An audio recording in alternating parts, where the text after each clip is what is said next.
Good evening, YouTubers. Welcome to episode 103 of Shrigleytube TV. As always, thanks for the comments. We've had more comments than normal, which was great. We really enjoyed reading every one of them. And thanks to all the people that join in and answer questions that I don't, etc. That's brilliant, that. So we've had a busy week here this week. It's been quite a good week. Had loads of visitors and had some quite good interviews with people, or I thought they were. Hopefully you'll enjoy them. And we just finished with a bit of dyno time on Simon Benoit's 1200, so that was nice. So yeah, I hope you enjoy what you see, and many thanks for everyone that's returned to watch and join me tonight, because we've actually, for some reason, maybe it's the algorithm or whatever, but the video from Cadwell Park with the special saloons got really a lot of hits, which was great. So yeah, really nice to see that getting watched. It shows how much interest and love there is for all them specialist saloon cars back in the day. Anyway, Brill, I won't waffle on too long. Hope you enjoy what you see, and I look forward to seeing you all next Sunday at 7. Bye for now. Morning, YouTubers. It's Monday morning. Glenn's here. Hi, Glenn. Hi, mate. What have you done to your 5-bearing, most expensive engine in the world? Or can I say that? Is your wife watching? Not this episode, no. No? All right, okay. Make sure she's not hearing that. We've got a little bit of water ingress from the head, so we're going to just sack it off for the rest of the year. And right. Glenn's got the 5-bearing engine, you might remember it, with the deep angle head on it, but it had like a bit of repair from the past. It just got a bit porous, and I think possibly we'll just have to carbide it all out, weld it all up, and then try again. But with the moving and etc., we're not going to get a chance. No. Because Glenn's signed up member and he's out at Harewood and he wants to beat this young lad called Finn, don't you? Are you actually beating him now? I'm beating him now. He's beating him now, but he's worried that he's only got a small margin on his PB. So what we've done is, you might remember from Jersey, this engine, it's 1120 in a standard height block. Note, so it just looks like normal. It's got the downdraft head that I did many years ago when I was working at Bob's. It's got the motorbike crankshaft. Oh, sorry, it's got the imp crankshaft with the motorbike rods and pistons. So remember, we shrunk the journals down to 35mm and then moved them to give it more stroke. So it's got 5mm more stroke that gives it 1120cc. Now this is a cracking engine, this, mate. You're going to love borrowing this. Yeah, I know. I'm trying to break it. Can you try and keep all the bits inside it? Yeah, it doesn't matter if it doesn't. I've said it on YouTube now. I wouldn't lend it if I was precious about it. Just trying to wreck the head. But it's good because I put it in for Jersey, then I put it in the Husky and went to International Weekend. I've done a load of miles on the motorway, so this will be another good test for it now. Because eventually I'd like to try and sell these small pinned setups with a bit of confidence. So you're just testing for me, okay? Okay. Brilliant. Thanks, Glenn. I will look forward to hearing how you get on when you're next out. Hopefully not this weekend after, but I should find out this week if I manage to get a spot, because it's British Hill Climb Championship weekend. Is it? So we only get there's only a few locals get a shot at running on that day. So hopefully I got me. Yeah, you get your entry. Got me entry in quick enough to have got a slot. Maybe as part of the terms and conditions of borrowing the engine, you could send us an in-car video of up the hill. You'll get one. Top man. I hope you do 75 mile an hour through the speed shop as well. So do I. Hey, YouTubers, I'm here with Colin. Colin's a subscriber and he's bought an engine, a 930, one of the first batch of new ones. So I was just thanks for agreeing to come on, Colin. It's all right. He's from all the way up north, somewhere where it rains even more than Manchester. It's sunnier up there and it's here tonight. It's a bit tropical, that's why he's got a t-shirt on, I've got a jumper on. Yeah, so Cole's got an imp, which he's put a Honda Blackbird engine in, but he's going back the purist route now. He's putting an imp engine in it. So what was the inspiration for doing the Blackbird engine, Cole? The inspiration, well, it came cheap. Right. And it was cheap power. Yeah. But, and I was building a set of wheels for a guy's Norton Commando, and he had wanted to pay me with Honda Blackbird engine. All the components. Right, so we thought, you did a nice job of it, fair play, didn't you? Yeah, it went well. It went well for 5,000 miles. 5,000? That's what I done it, and it was still running when I took it out, and then sold it to a chap who's putting it in a generator. Right. G15. That'd be quick, wouldn't it? Yeah. Wow. Well, you've gone the right way here, mate. We like an imp engine in the back of an imp. Or, yeah. A Lexus at the moment. In a Lexus at the moment, but yeah, we're back in the imp. How long before it's up and running, do you reckon? month maybe. A month? Aye. He'd be alright. Aye. He's put this Blackbird engine in, and that was quite an engineering task. You do bicycles for a living, don't you? So he knows his way around the spanner. So. And race motorbikes. And you've raced motorbikes. Yeah. Have you got any metal bits in your legs? No. No, well done. Didn't fall off it. No. I fell off, but no big injuries. No. We were just talking motorbikes. I was telling him about my midlife crisis with my VFR, but I've seen another bike now, an Aprilia RS125. Oh, 2-stroke. Yeah, I fancy one of them, but just to learn on. But we'll see what happens. We need some time first. Anyway, well done. Hope you any problems as always, just give us a bell and we'll go through anything you need to discuss. But I think you'll be all right. Like a t-shirt, by the way. That's well cool. Thank you. I'll see you Sunday night at 7. Cheers, See you now, bye. Cheers. Bye. Okay, YouTubers, I thought I'd give you a quick update. It's end of play on Monday. Not been a bad day at all, really. Had some nice visitors from different customers and stuff. I've had a phone call from Bob, who's broken down, Bob Hawes. He's got emulsification in his imp, so it's getting recovered from down south somewhere to the workshop. So it'll be here tomorrow, so we'll have a chat with him and see what's gone on with his engine. I suspect it's a wheel string stroke paper gasket issue. This is Alan's engine, the grass tracker from South Wales. I put the new liners in because remember the liners, I was concerned they were too short for the stroke of the engine, so I put longer liners in it. I've just finished boring it, and I'm going to hone it in the morning, and they've got to deck it, and then that can be in the out tray. But another job that was to do on his engine was, you might remember the pistons out of it had that funny tide mark. Excuse me, I don't know if you can see it. Oh yeah, you can just about see it there. That's where the piston was popping out the bottom of the liner.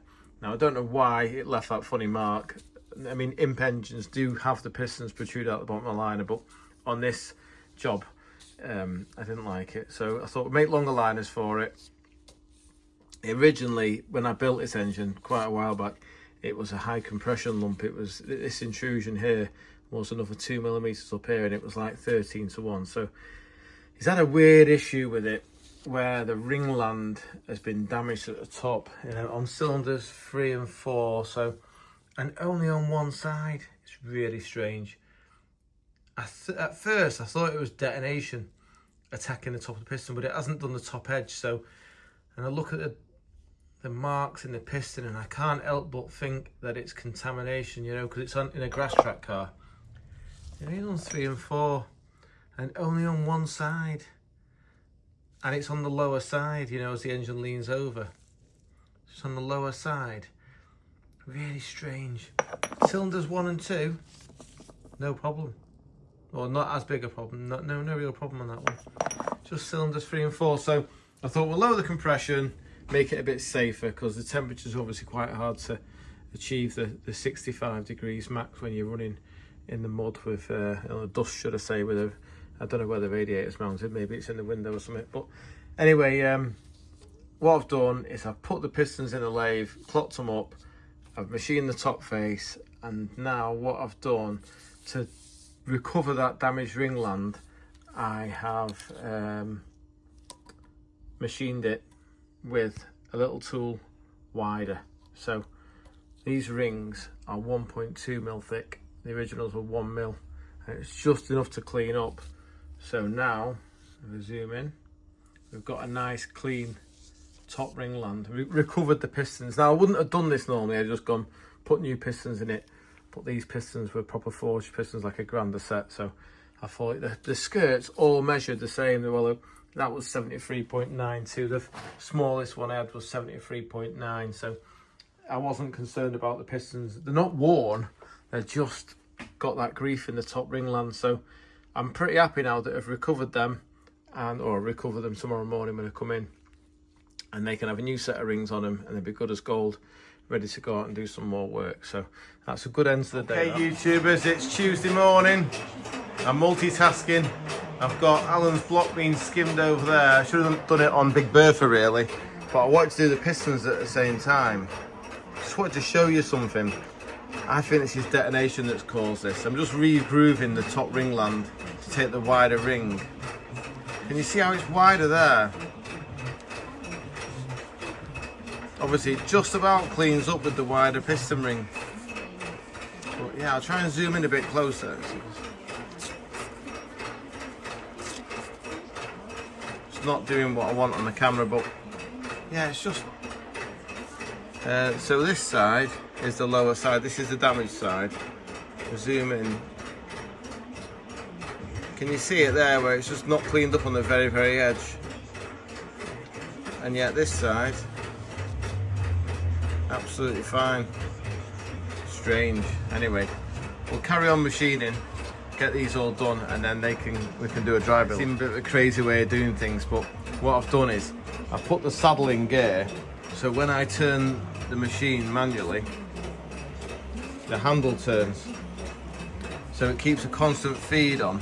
And the reason I'm doing this with my hand rather than turning the machine on is purely because the tool is so delicate that if I was to put the machine on and the swarf collected above it, what happens is it bites and it rips the tool out and it wrecks the piston. So this is just a little insurance policy, because obviously it's only driven by my hand, so I can feel when it's not going to go round right.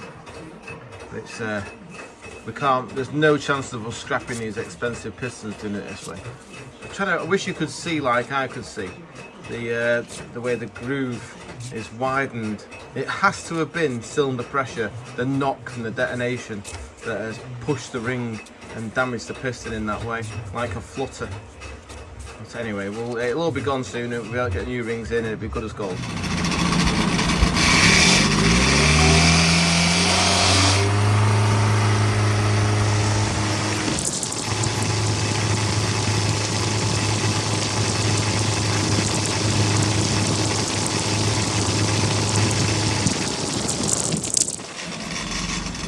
YouTubers, that's Eric's in the out tray. I just did a little bit of a dyno session there, just showed you the torque. Obviously we got it to about 60 foot-pounds, so it's 12 foot-pound upon standard 875, which is quite helpful in the car. Not massive percentage, but it does make them easier to drive.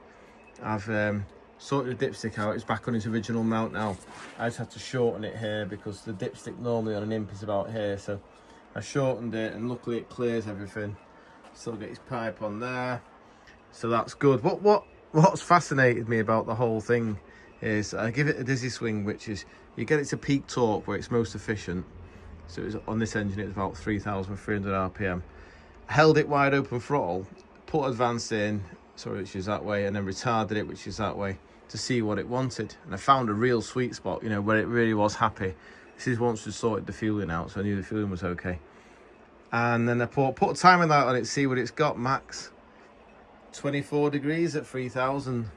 Now normally an imp will run 30-35 degrees, no problem, you know, in road spec. But because it's got the very mild cam, like we discussed in last week's programme, the inlet valve is shut at bottom dead centre virtually, so the static and the dynamic are probably very, very similar because it runs so little lift at top dead centre. We're making full use of the sweat volume when we compress it. So, and the thing I think that's making them not want the advance, the one thing that's common is this cylinder head. The cylinder head is a better design. The chamber shape, should I say, rather than having those two giant squish bands either side like an imp does. The Sunbeam one has obviously got the opened out on the spark plug side. I think it burns faster, which is why it doesn't want as much advance. Anyway, it's only a theory. I've rang Eric. I'll try and get him on camera. He's on his way to pick it up now. Hey YouTubers, I just pulled a couple of heads out because I was just talking about the chamber shape there, and I thought I deal with them all the time, but of course you guys won't have seen them. So this is the 930 later design cylinder head where it's all opened out near the spark plug, and this is a standard imp setup where it has a straight edge. And that's the only difference, because I'm running these heads after they're skimmed at the same compression ratio as these, so we're aiming for 10:1, and yet this one doesn't want any advance, so it must have a better burn.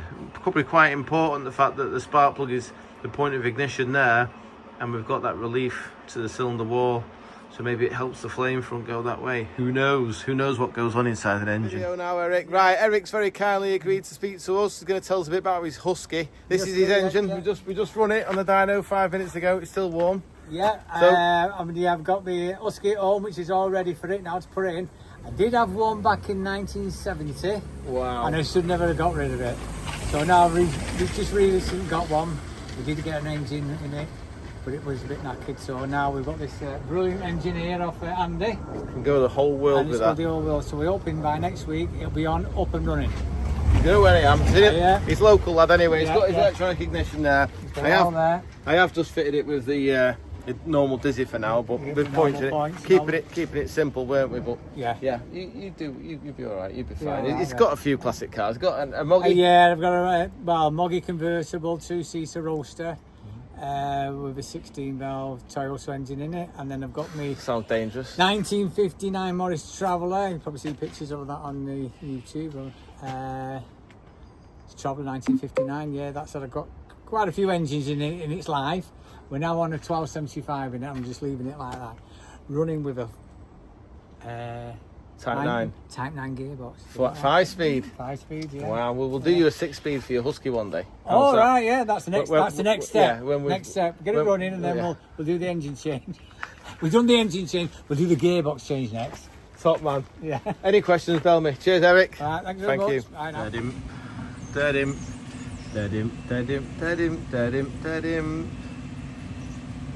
Guess who I've got with me, YouTubers, Dr. Robert Halls himself. How are you doing, Bob?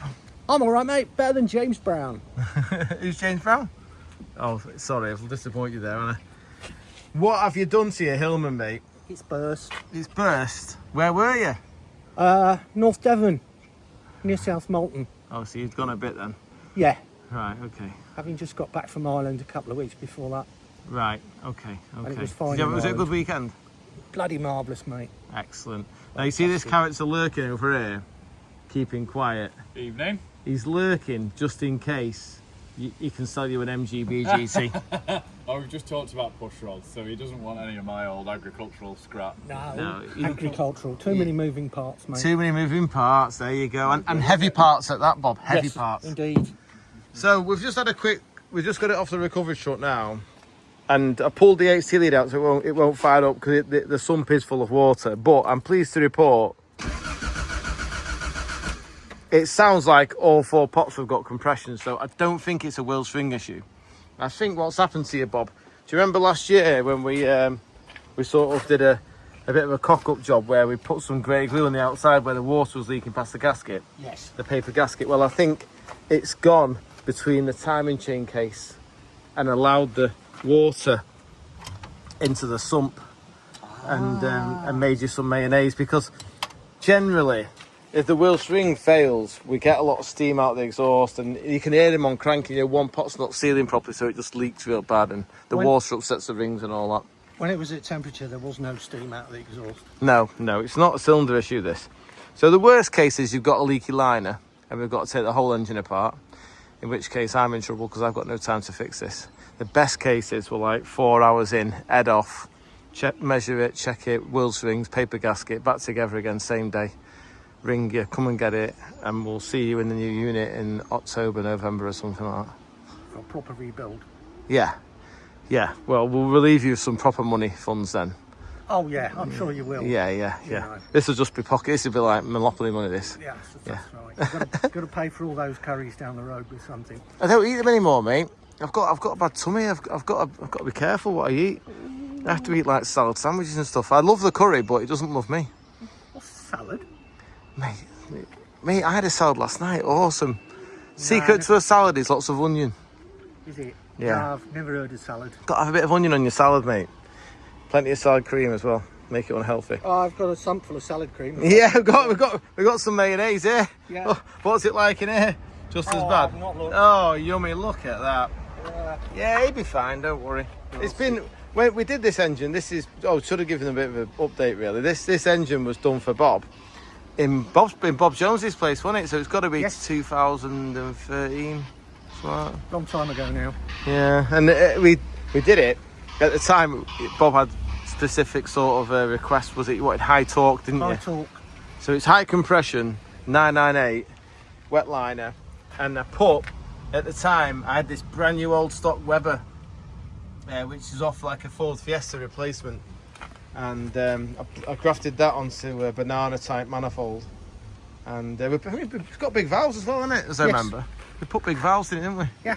Yeah, it was quite an expensive job when it was done at the time, you know. Yes. So Oh yes, four figures. It tows the Paradiso, doesn't it? That's correct. Yes, little Paradiso pop-up caravan. How many miles does what work out if it's out of warranty or not? How many miles since it was built? Oh, only 5. Give over. No, it's definitely still in warranty. No, you must have done more than 5,000. It's 15 years. I know. It's done more miles than Captain Kirk's starship. I love it. I love it, Bob. Right. Fantastic. Well, I'll let you get on your way, and I'll pull it apart in the morning. Hopefully the weather will be better tomorrow. Right. And I'll be in touch by weekend, and you can have it back. All right. Bye, YouTubers. Thanks, Bob. Bobby's just rocked up. Not seen him for a long time. No text, no phone call. You just rock It's up. not a surprise, yeah. I've been watching the Shrigleytube. Have you? I've come to give you some pointers on cutting it down. It's like a documentary, 2 hours long. Yeah. the algorithm wants 20 minutes. Yours are like, yeah, I need tea breaks in between. Mate, do you have to have a kind of Red Bull to get through to the end? Mate, show us that roof go up. Is it snazzy? Is it fast? Is it manual? One of the fastest. What car is it? Is it MX-5 or something? Says it there, look. Oh, it's a Honda SC. Is it lefty, that? Oh, Jeez. Steady on, son. There'll be rods all over Moss Road's pavement. Right. Oh, very nice. How are you anyway, Bobby? I'm alright, yeah, I'm alright. Yeah, brilliant. It's still doing the car sales. Yeah, I'm trying to wind it down a bit, yeah. Aye. But, yeah, health problems, but Oh, yeah, shit. not so harp on about it. Sorry to hear that, mate. Yeah, Right. yeah. Brilliant. You look well anyway. The car looks well. Yeah, I've That come, will- I've come for a brew. I thought you'd be hard at it. I am. I've got this bunch outside. We've got Bob Hawes. That's the big guy there with the black imp. Will the Exhaust Parry. Jack the Banger Racer and Bergerac. Look at them. What a motley crew them lot are. Yeah, they just congregate. I think they just want to be on Shrigleytube, you know. Yeah, it's growing, isn't it? It's got 102 episodes, is it? I was watching. Yeah. Well, they just yeah. do it every week, don't they? But you know, it's good for me because I know what I've done.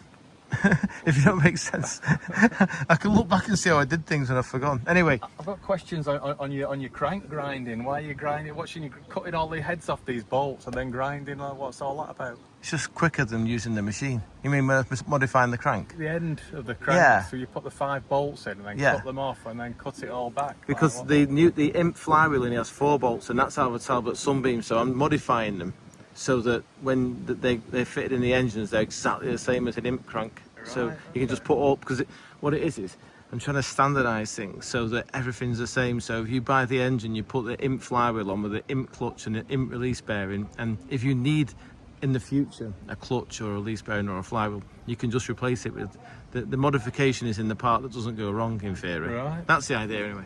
But yeah, no, the grinding off of all the bits, it's just, you could machine them, but it's the quickest route to finish it, isn't it? So just get a slitting disc and grind it off. Yeah, I get you. Yeah, it's just all about speed, isn't it, mate? Because everything's on the hour, isn't it? At the end of the day. I like watching it. It's more. I love it. Do you watch Ian Tyrrell? Ian Tyrrell. Ian Tyrrell. He does like a car YouTube. He has a restoration. Ferraris, Lamborghini Countachs. Right. His is like the high end, but he Yeah. don't go into as much technical detail as you do. Yeah, he doesn't waffle as much. He keeps entertaining. Yeah, definitely. What I like to think is it's not grown that big, but I like to think we've got like a specialist crowd. Hardcore. Hardcore. Perverts. Yeah, hardcore murderers, Hillman enthusiasts. Right, let's get the kettle on for you, pal. Bob, educate me. Just show me that, please. That was impressive. That. What is that? This is a dipstick wiper for when you don't have an oily rag handy. You turn it, open it like that. Is that like 1960s? Yeah. Would my penis fit in there? Oh my god, this is on YouTube, mate. And you push that through there, pull it back against the edge of the sponge. Clean dipstick. Wow. You could do one of them, mate. And clean hands. Clean hands, look at that. And you just turn that back again Where to stop on the earth- crap getting in. Where on earth did you find that? There's a motor factors called Frost in Haydock who sell them new. Mate, I'd say I'm going to get one, but I'm not. It's extra weight.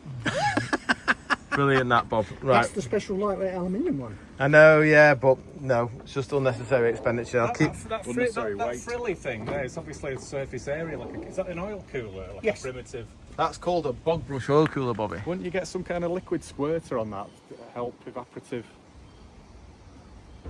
cooling? Is it not? I don't need it, does it? Obviously. No, it's, you know. It just radiates heat. It's designed to work with no real airflow around it. Yeah, People put the Mocol one, not the Mocol, yeah, the Mocol, the air to oil one, but nothing goes through it, so they run hotter. But they radiate quite well, then they do actually work, yeah. The best bet like it on is- another car. is That's like a put it on this side. Yeah, that's a period cooler, that mate. That's an import item. just metal. What is it? It's copper, I think. Yes, Bent copper wire. loops of yeah. Yeah, and inside the tubes, it has the same as well. So it's all about surface area transmitting heat. The loops of wire are inside the car as well. That's why they're very, very hard to clean. You've got always put a acid film in in. the Coventry Climax was a Formula 1 engine at one point. It was probably, is that yeah. True. The V8 version, it's not really the same family, but I mean, there is. It's made of aluminium and it's got wet liners. I've a mate not from living the with me factory. at the minute, and I was showing him Shrigleytube, and he informed me the Coventry Climax was a Formula 1 engine, and I'd never heard that, so he's half right. He's half right. yeah. Coventry Climax made a Formula 1 engine, but this is based on the Coventry Climax FWMA, featherweight marine engine. Okay, I thought Coventry Climax was the engine. No, it's the manufacturer. Company. Oh, okay. Yeah, okay, the okay. Roots This is took why a. I've come here, it's an education. Yeah, they took a swing on It's an it. education. Apparently, when Roots drew that for mass production, the guys at Coventry Climax, if you read the book, they were all like, that won't work, because all the Climax engines were top-out dry liner engines like my racers. You know, that dry liner that drops inside. And these were a cast-in liner, like a ribbed liner, and they cast the alley around it. So it was cast-in liner. For mass production, you know, because you're going to make millions of them. Yeah. But obviously, it didn't work that well because... They didn't even make 500,000 of them. yeah, just problems with them getting hot, basically. If you can keep them cool, they're good as gold, but they just got really high. Stickers that you have to give it temperature. Like Oh, yeah. Temperature like that. Yeah. We put one on the outside of the engine and one on the inside of the engine. I used to have one on my fish tank. You know, tropical fish. What, did you have a terrapin or something? A shark? They tell you the water temperature of the fish tank. Things are a great idea. Bobby, I love it. Yeah, you got scolded about them, didn't you? That's why I got one of those, you see. You just pull that up and it lets the steam Release the out. pressure. It relieves all the pressure safely. That is a Chinese coil, by the way, mate. With the oh no, white end. It's not a Lucas Sport, is it? The reassuringly expensive one you sold me is in the boot, ready. Ready for that failure. Ready for that failure. Good man. Air cooled. I think what's that big fan for? No, the radiator's alongside. That's That's the blowing on the radiator. radiator. Yeah. Cool. I want to cut, Bobby. We need to educate you. Okay, YouTubers, just on with Alan's block. The one we did the pistons for earlier today. This is the one that's in the grass track car. So it's had the new liners. I've put them in. I've decked it. I'm just going to faceplate it now, make sure it's all smooth. I've been honing it. Got it lovely. One of the nice things about having a spacer block is it keeps the liner further away from the main. So when you go down with the honing tool with this, it doesn't catch and make it funnel shaped. So what we do is we put this in and we measure it here down at the bottom. I'll just show you it. This should rock over at 2.5 thou, which is your piston to skirt clearance. That's the top, that's the bottom. Next cylinder, just under 3, 2.5. Yeah, happy with that. That'll be a cracking that. Where's the piston gone? Here's one of the pistons that we've done the machine groove on. Lovely that. Be nice and quiet for him.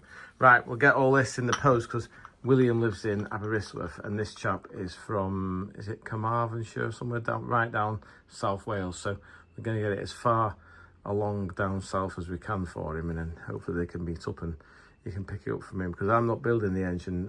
Alan's building it himself. He's built his own engines for years, so I said I'll just get the block ready for you and the pistons, and then you can assemble it all. Okay, YouTubers, this is Alan's engine, just on a bit of a dry build. Put the pistons in, goes round, lovely, beautiful that. So I'm going to send that down to him. He's going to have to strip it all down. There's no circlips in, and all of his bits from his pistons are in there. So just put the top ring on that one that I've remachined the ringland for, just to make sure it all went round properly. Deck height's correct and all that. So William very kindly offered to take this back down to Aberystwyth, so it's closer to home for where Alan lives. So we'll say goodbye to this one now and get on with the next job. Good morning, YouTubers. It's Wednesday morning. It's been raining, but it doesn't worry us. Today the head's got to come off this, find out if the paper gasket has failed near the timing chain case and allowed water into the timing chain area to fill a sump full of water. So I'm gonna get the head off it, but I was looking at the state of it, I was thinking it could do with a clean. So I've got my TFR here. What I'm gonna do is I'm gonna soak it in TFR, give it a hot steam, and hopefully it'll be a bit nicer to work on then. I'll have to push it round to the steam cleaner area. The other thing was, whilst I've got the Audi in bits, I thought, you know what? We'll give him a TFR as well. Give him a steam, because got all the parts organised now. They're on their way to put the belt on it, etc. Bad round there. Just had leaks from the cam cover gaskets, but I've ordered them as well. So yeah, we'll get that on the go as well, same time. Okay, YouTubers, I'm just supposed to be getting stuck into doing Bob's cylinder head removal, but I've got some posts to do, and I thought, oh, you know what, I'll tie going to the post office in with doing these pistons for Sir Adrian Oliver, the Hillman racing car driver. So he gave me these pistons. He does a lot of home building himself. He said, could you just top them off, because he hasn't got a lathe, because obviously they were protruding out the top of the block. So he's done a little measurement for me and written it on here. The only thing I'm a bit concerned about is, I don't know what crankshaft he's got in it. It must be like a reground one, because the heights are all over the show. I mean, that's serious, that. Minus 31, minus 20. That's like 11 foul difference. So that says to me the crank's knocked out in the past and then had a grind. And obviously it must have bent it or whatever, because that's not good. Another reason why you should always use a standard size crankshaft. Anyway, we're not going to get involved with what he's up to. We're just going to do what he asks, because that's what he's asked me to do. So as it does appear that you YouTubers enjoy a bit of machining, we come over here. Whilst the lathe was set up, as it had the drawbar in, so if you look, the jaws aren't actually gripping on the piston. It's got a drawbar that's got like a hole in the end of it, so you put a pin through, the hole pulls it back. There's a threaded bar, there's a nut and a washer on the end there, so we draw it hard back on these two flats against the chuck face, and then all we do is we lock the bed up, so the bed's locked on that bolt. I've set this to 0, just touched on. So what we'll do, bring this down, wind him off. This one wants 20 thou off, so what I'm going to do is, I know this is metric obviously, I know that 20 thou is half a mil. So we'll wind this in 16 thou, which is 0.4. It's 4 thou per 0.1 of a millimetre. So we're going to do the first cut, which is 16 thou. We'll go across it, come back, put a 4 thou cut on with the feed, and then that'll be nice and smooth then when it goes across. So I'll do it, I'll leave the camera going. It shouldn't take 2 minutes, so you should be able to stay awake.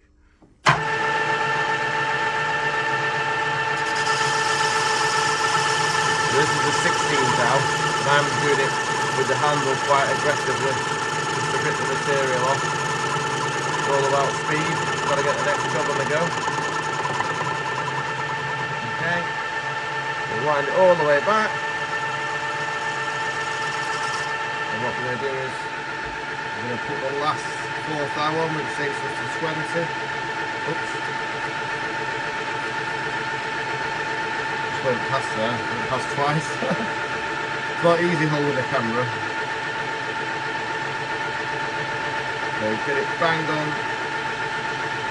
20. Put it in gear with this.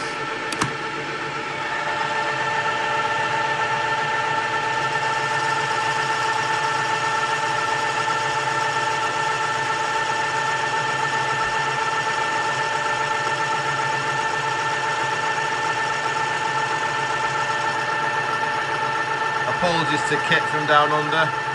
Still haven't cleaned the lathe. I will do when I move units. I'll make it all pretty.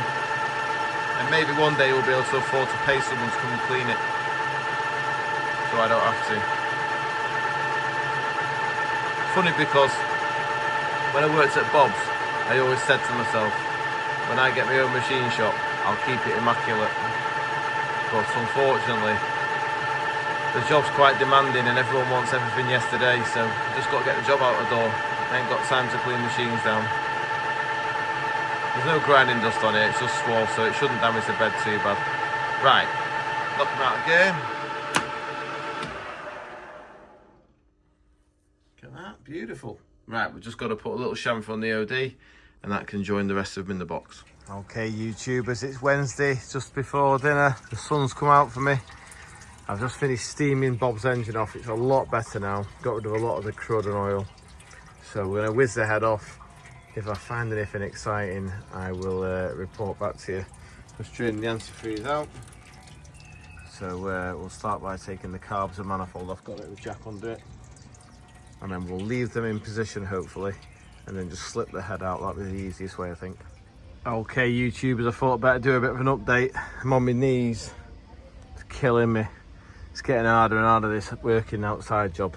It's much easier being stood at my bench. Anyone who's a car mechanic, I take my hat off to you. You're a legend. So, been a bit naughty. Just written on his bumper because I couldn't find the paper. The size of his shims, what I'll clean that off afterwards. So they were all 8s and 9s, nothing too alarming to worry about there, which is quite good because the engine's been in a long time now. So they haven't moved, but we did put seats and valves in it when I did it originally. Back in 2000 and maybe 12, 13, something like that. So, just a bit rough, just hanging the carb on its water pipes there.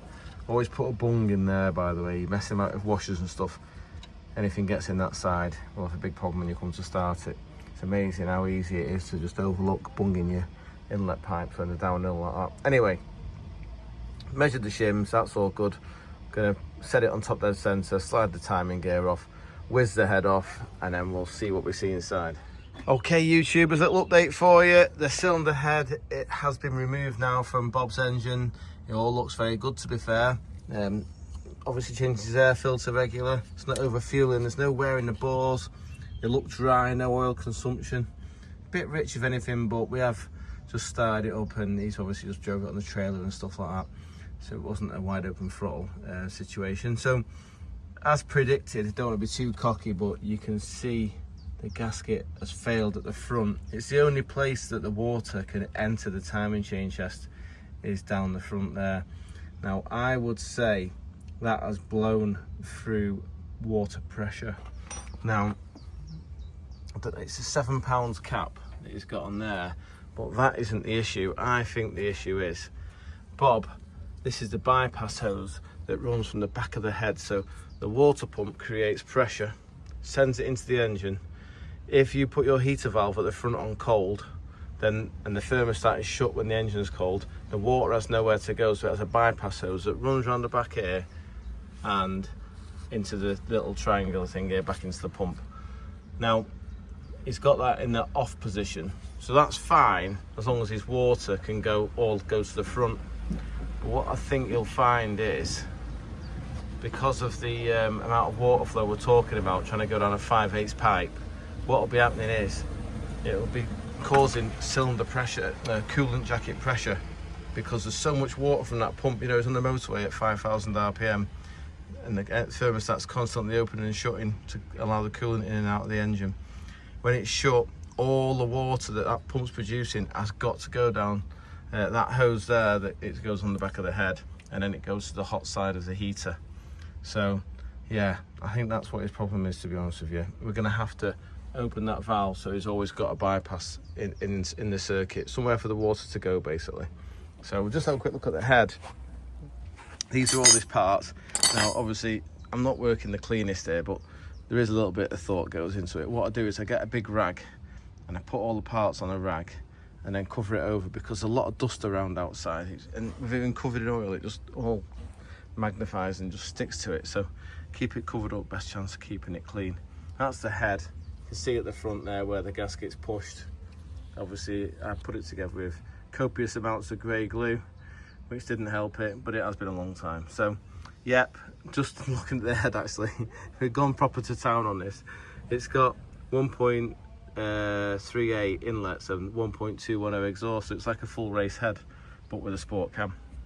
So there you go. Anyway, we'll get it all cleaned up and get some new wheel strings in it, and then get it back together. Okay, give the head a bit of a steam clean and a bit of a clean up with a wire brush and that, and just got some of the coke off the valves.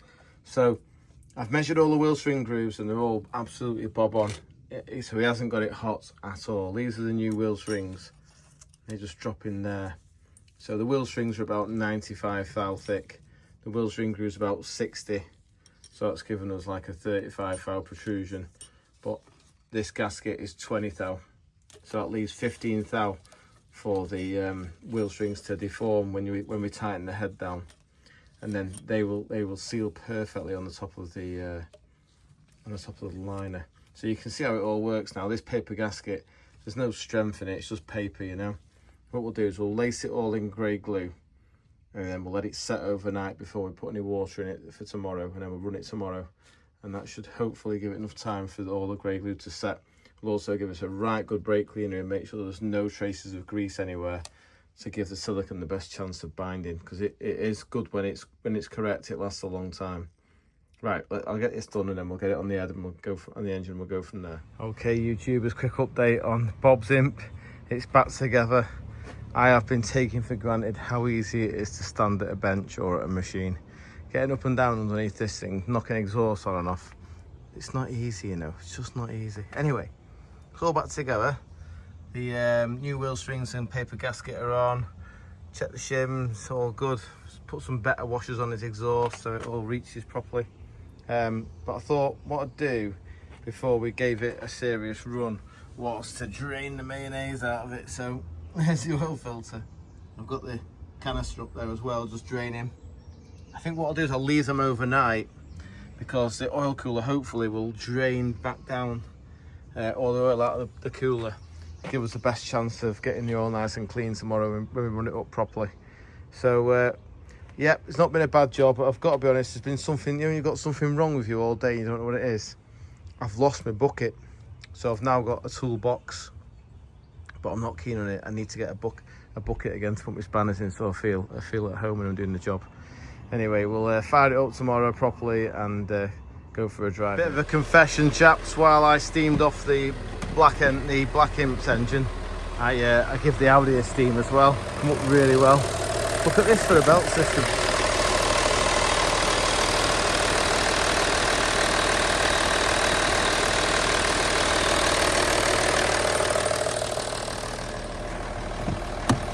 Better knock it off because it's got no coolant in it. But yeah, my mate just ran me and said the cams wear out for fun. He said I've no lobes left on it. I was like, you're joking me. But it does sound like they're all right. I can't hear anything bad. So we'll get the cam covers off next, because we're going to replace the gaskets. You can see where the oil's been weeping down onto the exhaust, so we'll get rid of all that. You can see the alternator now, can't you? Clean. So yeah, I'm quite pleased with that. We are dealing with a jealous man. I love stuff like this. Do you get fan mail? Now and again, you'd be Honestly? surprised. Yeah. Wow, mate. Wow, look at that. If you remember Simon with the G15, he wrote me like a little letter and to say thank you, and sent me this book which goes to the front page. What's that cut out for? Yorkshire Factoring Co Limited. Motor accessories, garage equipment and tools. That is absolutely fantastic. So what's this for, sorry? This is just a book of what's the bits you can buy. cut out for? Oh, well, you put your thumb in the bit you want. If you want equipment, accessories, you put your thumb there. Look at that. Are your hands clean? Don't you worry, I've just washed my hands. Right, have a look at this at the back. I've just found a Honer. Oh, really? Yeah, let's you see this for a machine. Look at it all. Wow. 4-jaw chuck, drills that aren't made of chewing gum. This is proper stuff, this. Look at the hand grinder. Have you got no battery in your, no power to your shed? That is fantastic. Do you see them feeler gauges? I bet they measure in half hours as well, you know. Yeah. You can't get them anymore. No one cares that much. What does it say? Look, 1.5. Yeah. Wow. Hang on, I just found the Honer of my dreams. The one, it's called a a Delapine. Where's it gone? Oh, I might have gone past it. Fantastic, eh? Why don't we do things like this anymore? I know, it's a shame, isn't it? We're just not what we were, are we? Never mind. Time moves on. I've lost it. It's the pressure of the camera. But yeah, you get the look at that. Is that a tool grinder for the lathe? Look, the flexi hone there. Incredible, there you go, yeah. Oh my god. Portable electric hammer. What's that? Right table surface grinder. Look at them jacks. They weren't 20 quid from Alfred's, were they? Look at that lift for a bus. For a bus? What, a single post? Yeah. No way. Mate, you'd be brave to get under that, wouldn't you? It's all been thought of before. Incredible, isn't it? Oh, wait till you see this. Where's it gone? I think you're going to have to pause your video. Yeah, everyone's fallen asleep. So what sort of fan mail have you ever had? Oh, all sorts of things. You know, when I used to write for Classics Monthly, I used to get all sorts of letters from people. Did you? Oh, yeah. Yeah, I'm sure you can imagine. Mate, oh yeah. I just put that head back on that black imp. Oh, yeah. Is it all I've got sorted? what the time is now. It's 5:15. It's been late night. I can easily. Was your prediction right? Yeah, obviously, yeah. Of course, yeah. Yeah, but now the problem is I'm absolutely whacked from getting up and down to the floor 300 times. And I know how I feel. And I've got loads to do. I just can't face it. Anyway, not to worry. I'll sit down, maybe have a coffee, read a book for a bit, and then we'll crack on. So thanks again, Simon. That was a lovely morning, YouTubers. It's Wednesday morning. The sun's out in St. Retford. Beautiful. I am going to run this in a minute. All the oil sort of hopefully drained out of it now. If you remember last night, we left it to drain. So that's all good. Now, last night we did a bit of a late night shift. I'll just walk you through. We got involved with William's V8 manifold that he's done for the Rover. As a little treat to myself, I thought we'll have a look at it. So initially, this is the Rover V8 for the back of the Husky. Will was going to make a 4-into-1 with a silencer that came out at the back panel. But William, being William, a bit of a genius, he was telling me all about the pulses not matching and they need to meet from side to side, blah, blah, blah. Far too clever for me to understand. But I understand it's like a GT40 where you match one from one side with the other. So he's done something like that for me. I just said, Will, you do what's going to make you happy because you're doing the job and I want to see where we end up with what you make. So I'm happy to go with whatever you do. I'll work around what you make. So he's made this spaghetti junction for me, which looks really good, actually.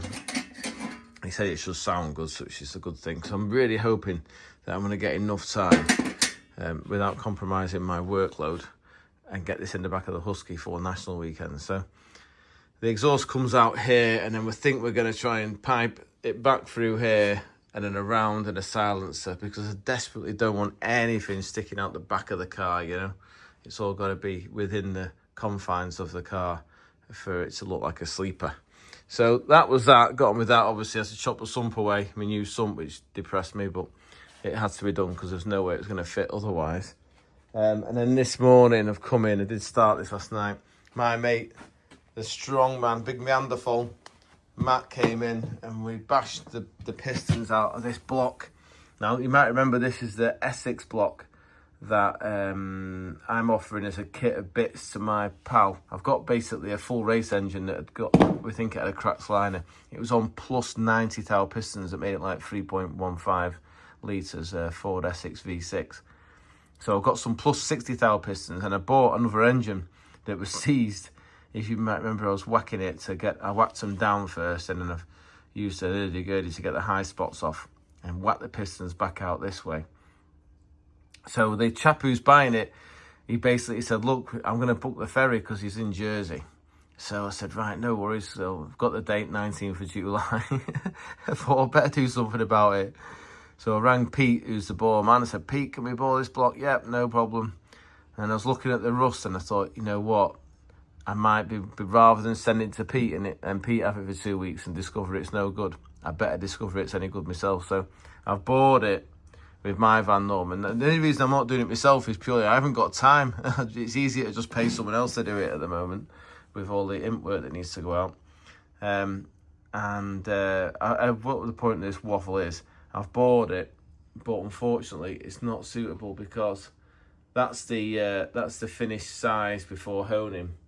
And if you look there, can you see the little crevice in the top of the bore? That is actually the pitting on the worst cylinder, because it was left with water in it for so long, it's just eroded, and we can't have a bore like that on a new engine for someone. So if anyone wants an Essex engine at 60 thou, needs to go to 90. I could even supply you 90 thou pistons for it if you want, but I just don't think it's the best way to go because we're a bit thin at 90. There's a block there. Right, I'm going to crack on with Julian's engine and we'll look at this later. Okay, YouTubers, I just stopped outside this house in Stretford here. There's a reason for that, I'll tell you in a minute, but been and got my hair cut, been out for a ride in Bob's Imp. It drives absolutely crack on. It's got a 998, as you know, because we've just done the wheel strings on it, with a sport cam and a little Ford carburetor. It drives a treat. So I think what we're going to do is go back to the workshop, tell Bergerac it's totally standard, and then say, would you like to have a drive of it? And we'll see what he thinks. I'll try and get an interview out of him. I just stopped here because, see that house there with the white door and the black garage? That's the house that I grew up in Stretford. And my dad used to have a stock car in that garage there, and he used to have it all. I've got a picture of outside here near the tree, him towing it with his Rover P6, probably to Bellevue or White City or something. Anyway, the other thing I was going to say was, if you look 2 houses down, there was a brown Hillman Imp, and that was my first introduction to Hillmans, because I used to get a lift in it places and stuff. I remember being in the back of it thinking, why is the noise coming from behind me? Because the engine was behind me. Anyway, there you go. A little bit of Andy history. Right. Are you ready for this, Bergerac? Yeah, well, I'm ready, yeah, but I'm not sure. Has the owner given full consent? Because I don't want to be pulled over for Bob's cool. What's that? Taking without consent. No, Bob's cool. What's it? What do you think you paid? No, it's really posh, that, isn't it? Yeah, that's cool. Like, it's got all the mod cons. It does actually drive all right. This. Does it? One of the subscribers did say it'd be nice to see how you dealt with driving an Imp. So, look, I mean, you know, you're used to all cars. The gear is a bit stiff.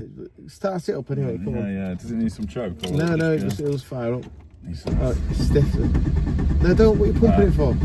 Oh my god. Sorry, see that's. No, just hold it quarter throttle and leave it. You've flooded it. It's not an SU. It's got. I'm used to SUs, aren't I? It's a modern carburetor, right? Okay, you know where reverse is, straight across. Yeah. Do I need to put a seatbelt on? Has it even got seatbelts? Is that in reverse? No, second. God, you're not very good at this, are you? I thought you were a classic car man. I certainly am. Right, we'll set this down here. I want genuine reactions. Oh, you stalled it. This is embarrassing now. Oh my goodness. We might have to start this again. Unbelievable. Must be something to do with the way you've set the car up.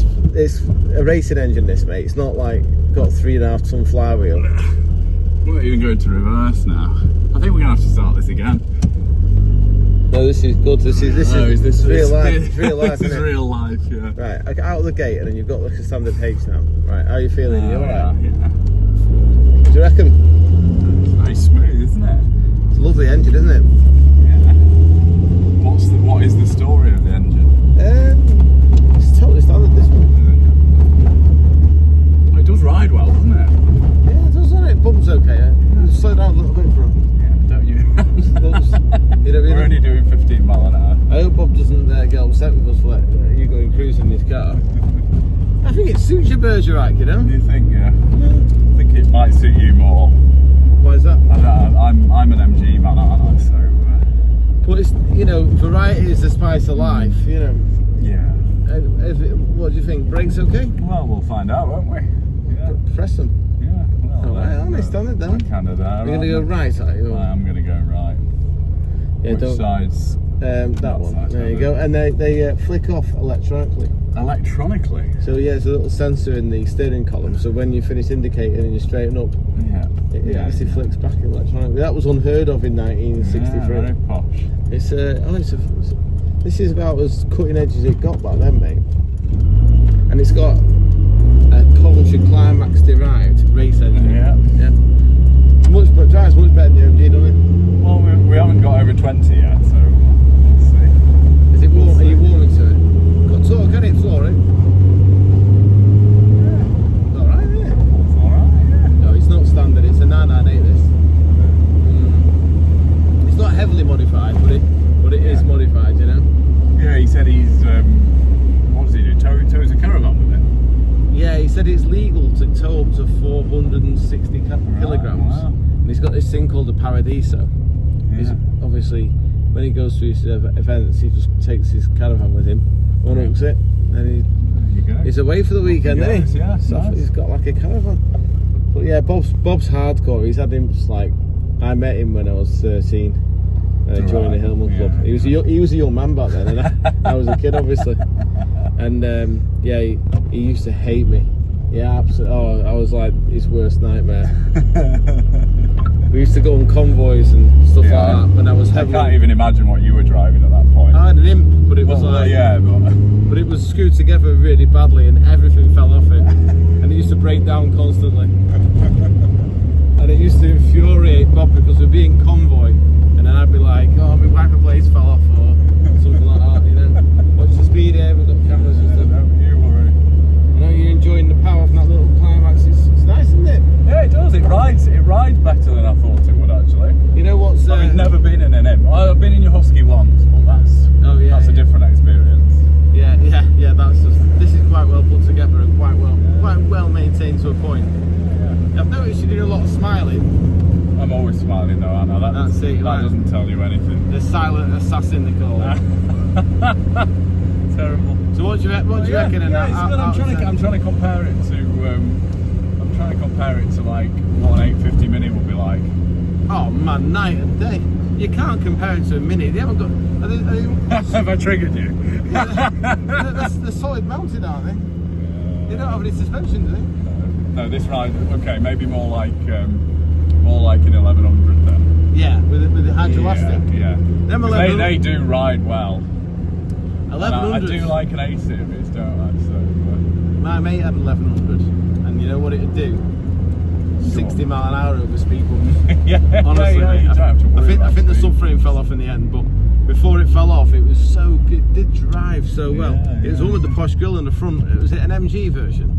Yeah, nice. Yeah, it was nice. The Van den Pla or Yeah, something. well, the Van den Pla had like the picnic benches in the back. Usually remember. two-tone. The MG was the sporty one. Yeah, it would have been the MG. Was it 1300? Yeah. It was fast. Yeah. As fast went back in the day. Yeah, it's Remember like a detuned Cooper engine, wasn't it? it had like flared arches and like a flared sill as well. Yeah. They were all like that. Even back then, 30 years ago, you could just tell it was full of plag, you know. just been patched up. Yeah. So- Well, no, I've got to say I'm pleasantly surprised. It Right, was, so yeah. can we join the IMP club? Obviously. Do you want to join the IMP club? Do you want me to put Do you I not have to have an M? No, just joining the club is the first step Is to that the becoming first an step? IMP. Right, yeah. And then The truth is that I keep telling you this, I need a Clam or a G15. I know, but you're gonna have kids soon. Mate. You're getting married next year. Well, this Yeah, year. well, that's all more reason to buy a stupid sports car, isn't it? No, but you could put your kids in the back of this. You could come see the national weekend, bring the kids, bring the missus. We could all barbecue together. Oh, that'd be great, mate. Have a great time. I think you'd enjoy it, and most people would know you anyway. Like a celebrity. Yeah, celebrity famous in Hillman circles. It's very quiet, obviously, because all the noise is behind you and all that. It's Hey, quite. you know what, you mate? Just have a normal conversation. It's not crashy, is it? There'd have been a world horrible beater, rattle. and this isn't the most. I mean, it is maintained, but it lives outside. Yeah, it's a properly used car. I think I've never ever invited someone to drive a Hillman and they've been negative. They've been like, "Wow, this drives better than my modern car." Or Yeah, it does ride incredibly well. do you think the carburation is good? Just give me a compliment. Say Andy, the engine is Well, so it tractable. cut out when I tried to set off. That was you bad driving. That wasn't the IM's fault. The revs dropped when I put my foot on the clutch, didn't they? So. Right, Do you notice how I'm already Oh, you feeling towing better than you? Oh, you want to go with my? We've all seen your videos around Alton Park where you can't change down gear. Very nice. We're supposed to be nice to each other here, Richard. Bergerac, sorry. I shouldn't give your real name away, should I? No one actually knows. It's a bit late for that, isn't it? No one knows what you're really called, do they? I don't actually think Richard is your real name. Yeah. Do you not? No. No. I think you're like an assassin. There's Neil. Let's give him a toot. Right, brilliant. Well, thanks for test driving, mate. No, and, well, thank you for letting me have a drive. Well, we thank Bob, wouldn't you see him? Thank Bob. Bob's cool. He won't mind. He'll be absolutely fine. Just trying to put some miles on it. It's got a bit of emulsification still in the oil. No, is it? I've dropped it overnight, but it gets everywhere the moisture done it. Yeah. There's, it seems sweet to not now, so you can drive it and enjoy it. But yeah, brilliant. Thanks again, Bergerac. Lovely, yeah, thank you. You love it, don't you? Yeah, it is. I'll get you an glove application form, okay? Hey YouTubers, Bob's come to collect his Hillman. Bob, we've got a confession. Me and Bergerac have been terrorising Trafford Park in your car. Well, if I get any tickets, they're coming straight back to you and Bergerac. Right, brilliant. Well, thanks for letting us do that. But I was going to say to you, I also quoted some figures about towing weights, and then afterwards, after I quoted them, I thought, did I hear you right? I said 460 kilograms legal.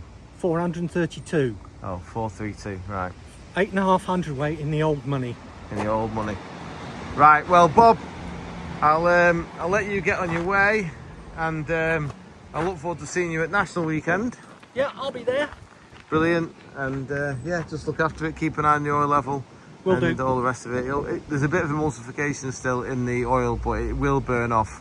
I left it draining overnight, so I got as much as I could out of it. Yeah. But it was like real thick mayonnaise, you know. Yes, it's I know. What came out of it. It was like, it didn't drip out, it like glubbed out. It was audible. But yeah, it was. I'm not surprised. It was quite clean mayonnaise though. It wasn't brown mayonnaise, it was white, so you must have serviced it recently. Yeah, I did. I changed all the fluids just before I went to Ireland. Oh, it was only a month ago. Right. Right, Brill. Thanks for being on the Shrigleytube anyway, Bob. Thank you, bye-bye. Cheers. Good morning, YouTubers. It's Friday morning. Where has the week gone? This is Julian's engine. So after we dealt with Bob and other jobs yesterday, I got a few hours on this. So I blasted the timing cover. He wanted to put a imp timing cover. This is a brand new 930. So I found one that was a perfect height already. So that was good. He'd already posted some special parts over that he wanted to fit, so he wanted this original crank handle type, so you could start it on the crank handle. Not that you'd want to, but he also, all this has come from a place at Tennessee in America, so he's polished his manifold up. It's absolutely lovely. So we're going to put that on it, and his carburetor, there's a few other bits that have arrived, but the bulk of it's there now. So he's got his brand new crankshaft in. Just got to put the spigot bushel bearing in there. We'll get the head bolted on. I was planning to finish this today, but I've got Mr. Benoy coming on Monday, and obviously his engine's over there on the workshop floor. Now I did say to him, after Cadwell, when his gearbox split, I said, drop the engine off if you don't mind. He's going to drop the gearbox off with me anyway for James to take to fix. And I'll have a quick check over the engine, just because it was such a new, powerful and different type of unit with the extra long connecting rod and the massive spacer plate. So I thought we'll have a quick hour or two on that, taking it apart and having a look at it. If everything looks okay, we'll put it back together again, dyno it, and just try and squeeze a few more GGs out of it. So I've got to do that. I'm in tomorrow, luckily. So we've got today and tomorrow to do that. Ready for Monday when he comes to collect it. So that's going to be my next job now. Right, okay, I've taken the cam cover off Benoy's engine. Just have a peep. Now, first thing I always look for is things like fragmentation or tiny bits of metal in the oil, and I can see that the oil, if I could get the camera to zoom in, is golden coloured still. So there's nothing floating around in the oil, which is a good sign, because it has done, I think, probably 5 or 6, maybe 4 or 5 races since it was built. So it's been out and done a bit. My main area of concern was the timing chain. Just what I'd not took quite into account was, because we put the extra spacers with the longer rod, obviously the chain travels quite a long way without any support on the slack side. On the tight side, on the driven side should I say, I put this extra piece of absorber in to catch the chain from rattling against the body of the timing chain case. But on this side, It's pretty open, to be fair, but I have to be honest, it looks all happy. I'm sort of loath to touch it because, you know, if I'd have seen something like a witness mark where the chain had been flapping around, it does make a little bit of an audible noise on idle, just because the cam's so aggressive as it comes on and off lift. It's very jerky, and that transmits into the chain and allows it to slap. You know, the tensioner can't keep up. But once you rev it, it's sweet as a nut. So yeah, I think we're gonna abandon messing with any of that because I can't see that there's a problem. If there was, it would have showed its head by now. Maybe for when the engine comes apart for refresh, we will look to put another guide in on this side just to help control the chain. But because that's not the driven, this is called the driven side because the chain has been pulled around by the bottom sprocket. So this side is always the one that gets all the grief. This side just has the tensioner, which is like a big spring tensioner there that holds a set tension on it, and I've put like a mechanical stop on it, so the tension is pretty much standard. It doesn't float around, it's all under control. So set TDC, plugs look good. An imp that looks rich probably to most people, but an imp loves to run like 0.85 on the lambda scale. That's where they like to be. They don't want to be lean. Whether the fuel acts as a coolant as well at the same time, I don't know, but I've tried running leaner. They definitely like to be richer. So that's that. What we're going to do next is pull a sump off it, but I thought we'd just check the cam timing together. Now, this cam should have 175 valve lift at top dead centre. So what I've done is I've put it on top dead centre with the tight side of the chain. So I've cranked it round in a clockwise direction so that it's as it would be in the engine. So it's going around. Now what I'm going to do is I'm going to, as you can see, the cam lobe is just coming on lift on number 1 inlet. Oh no, sorry, that one, number 1 inlet. And it's just coming off lift on the exhaust. So, you know when we always talk about the overlap? That's the amount of time that the valves are both open at top dead centre. If we look through the hole there with the torch, I'll zoom right in. I get the torch just right. He says, you can't now. Can't even find the hole. Nightmare. I did have it a minute ago where you could see both valves open in the chamber anyway. So we're holding both valves open. It's just finished pushing the exhaust gases out. The inlet valve is now starting to open and the exhaust valve is still open. So we're using the speed of the exhaust gases going down the exhaust ports to, let's call it like a scavenge effect, to cause a backdraft because there's so much energy in them wanting to escape that we're hoping we're going to drag all the last bits of combustion from the last cylinder cycle out of the exhaust with fresh fuel and air going. We don't mind about a bit of fuel and air going out the exhaust. We're not worried too much about that because we just want the best fill for when the piston comes down now with the inlet valve open. So we get the best fill ready for the next bang. So what I'll do is I'm going to go anti-clockwise on this, and it should be, if nothing's moved, 175 valve. That's 50. That's 100. That's 150. So it's 177 thou. So that's probably where I set it, to be fair. So that's nice to see that nothing's deteriorating, the chain's good, everything's happy. So what I'll do is I'll put the cam cover back on now, and we'll start having a look at the sump end. Right, okay, YouTubers, we're in the business end of the engine now. We've got the big end caps off, numbers 2 and 3. Now, I don't really like disturbing things, but because this engine was the first of a new lightweight rod, which is what we call piston guided. So if you look up at the top there, I also wanted to check on these. If I get a torch, hopefully it'll show you. You can see either side of the little end is a steel bush. Now I have made these in alley in the past, but they didn't last, so I've made them in steel. And they run real close tolerance. They control the position of the rod, because this new lightweight rod, can you see the gap either side of the big end pin? That's so we can have it lighter, less reciprocating and going round mass basically. So I'm really pleased to report that Simon's looking after the engine really well. the big ends are like the day they went in. So he's got no oil starvation issues, oil temperature's obviously under control, and yeah, I'm just very pleased to see all that. I don't know why the quality of the camera's gone so poor. Is that better? There you go. Yeah, so what we'll do is we'll check 1 and 4 as well, retorque everything, and then put it back together. And then fingers crossed it stays like that to the end of the season. But yeah, I can't see any reason why it won't continue working. It just looks very nice. But you know, it's always worth checking these things while you've got time and opportunity, because you just never know when something's starting to cry wolf. Okay, good morning YouTubers. It's Saturday morning and we've got Mr. Benoit's engine on dyno. I'll be running this later before the end of play today because he's coming Monday morning to collect it. We're not going to go too crazy with it. It's just, obviously I've checked over the bottom end and the cam timing, happy that nothing's deteriorating and it's all in good condition. What I'm going to do is I'm going to chase up. He said it's quite difficult to drive around the paddock, which probably means it's lean on part throttle, so we may go up a jet size on the slow running to help it drive around the paddock nicely. I'm just putting some oil in it now. Yeah, I've got some other jobs to get on with now. I've had to buy a new welder, so in fact it's just here. This is my new welder.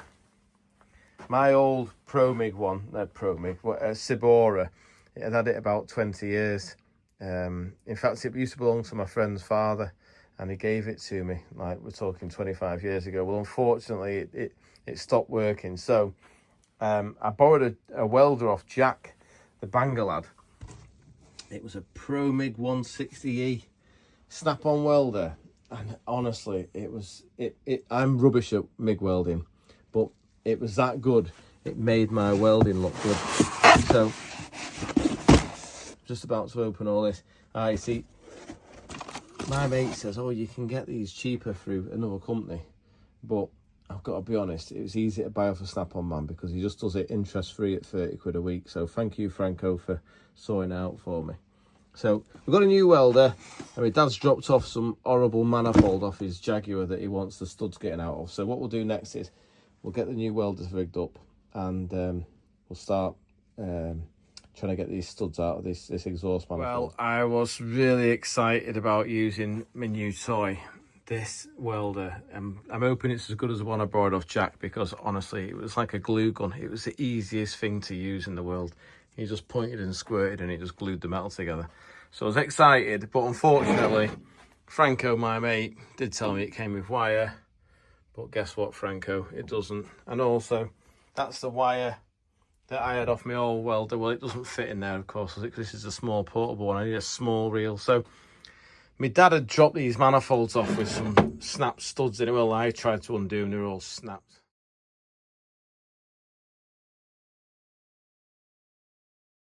So I had to drill them out in the end because I'm seeing him tomorrow, and if I hadn't got them ready for him.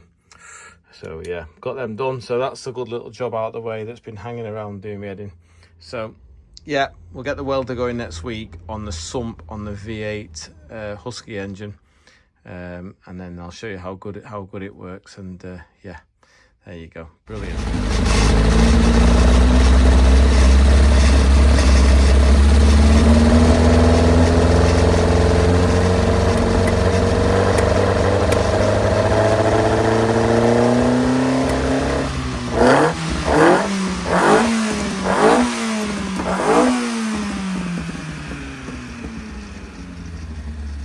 YouTubers, as you no doubt heard then when I revved the engine up, where got a bit of a weak spot. You could just hear the carburetors popping back as I just opened the throttle real gentle. So we weren't using the acceleration jets at all. We just opened it real slow, so it was all on the slow running circuit, which is this jet here. So what you could hear was the spitting back, which means it was okay at idle because it idled on all 4 cylinders. But then it started to spit back as the RPM went up, which meant it was going lean. And if you remember, one of the things that Simon did say to me was he found it difficult to drive around the paddock. So I'm just looked at the jet size, and what I'm going to do is I'm going to put the next size jet up which will give it more fuel in that area. Hopefully when we go to rev it next time, it'll be dead smooth and carry on just accelerating at a constant speed without popping back through the cylinder, through the carburetor. So that's the plan anyway, and then we'll get on it and give it a quick run. It's quite warm here today. It's not a bad air day. It's 1020 millibar, but it is 20-25 degrees in the cell, so we might not see great horsepower figures out of it.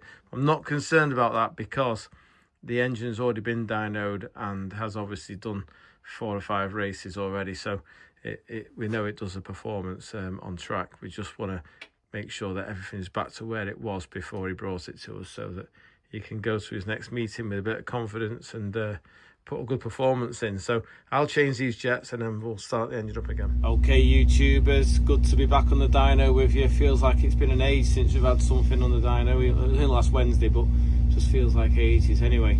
On and running now. Put some bigger slow running jets in this, and I think I've fixed it. But if I load it up 2,500 RPM, it just does nothing. But it's not spitting back. It can't possibly produce any decent torque at that RPM because obviously the cam's very, very wild in this. But it does seem to be quite healthy. Interesting, the breathing settled right down now that the engine's done a couple of races, or 4 or 5 races. Quite long ones at that. So it had a bit of running time. Let's just load him up quite low down at like 6 or something and see what happens. So he just wants to rev this thing. This is the 2-to-1 rod to stroke ratio engine. So straight round to 94 at 95 foot-pound at 6. So that's quite promising, isn't it? Let's go a bit higher.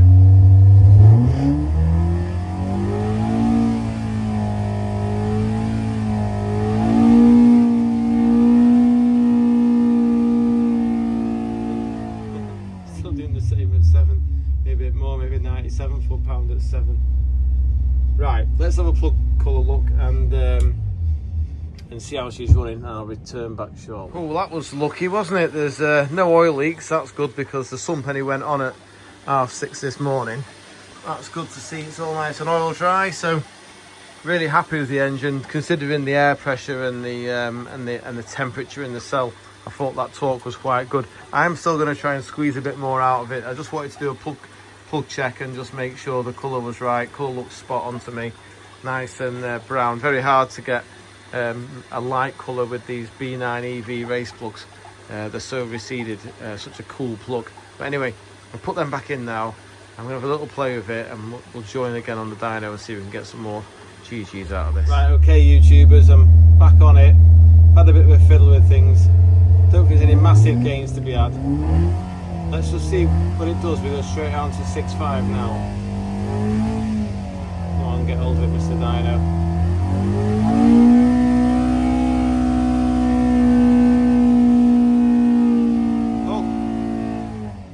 Oh, just over 100 foot-pound at 7.2 was that, 7.3. I don't think he's going to get much better than that, not with this weather conditions in the cell and everything. That's strong as it ever needs to be, that. That's as strong as we want it to be with the current gearbox situation anyway, so yeah, that's mega, that. I'll bring it down a bit lower, about 6 it might be.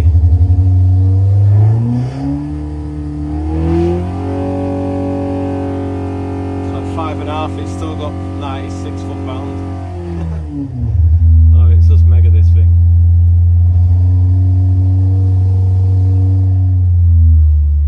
Back the water off. Try and get that 6,000 figure. It's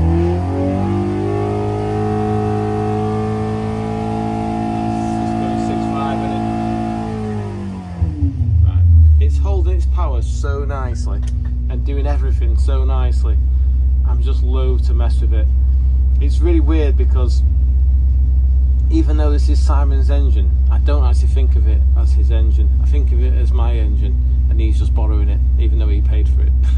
Anyway, no, I'm dead pleased with that. He'll be able to cause some real mischief with that at his next round, so we'll give it back to him and look forward to seeing how he gets on. Okay, YouTubers, looks like that's the end of episode 103. The oil's lovely in this, look at that. Absolutely beautiful. I do love this engine. I have to remember it's not mine.